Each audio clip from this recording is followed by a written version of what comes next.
বর্তমান অনলাইন ভূমি উন্নয়নকর যে সিস্টেম রয়েছে, এই সিস্টেমে কি আংশিক খাজনা পরিশোধ করার সুযোগ রয়েছে কিনা?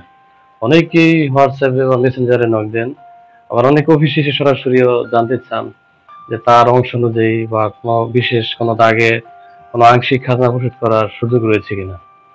তো সম্মানিত ভূমি সেবা গ্রহীতাগণ, আপনাদের সতর্কের জন্য জানাচ্ছি যে বর্তমান যে ভূমি উন্নয়ন কর পরিষদের অনলাইন ডিজিটাল সিস্টেম রয়েছে, এই সিস্টেমে আংশিক হারে বা বিশেষ কোনো দাগ বা আপনার শুধু আপনার অংশ এরকম আংশিক বা খণ্ডিত আকারে ভূমি উন্নয়ন কর বা খাজনা পরিশোধ করার কোনো সুযোগ নেই।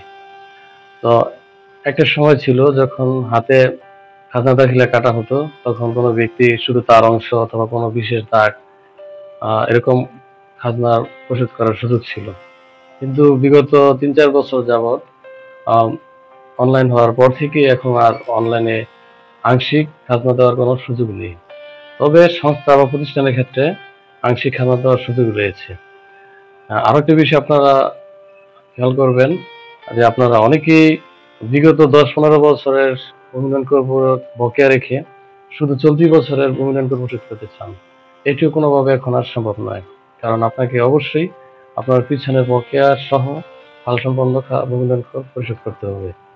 এখন অনেকের মনে প্রশ্ন আসতে পারে, ধরুন কোনো খতিয়ানের মালিক রয়েছে ৩০ জন, এখন একজন তার অংশ খাতা দেবে, এই ক্ষেত্রে সে কি করতে পারে? এক্ষেত্রে তার একটি করণীয় রয়েছে।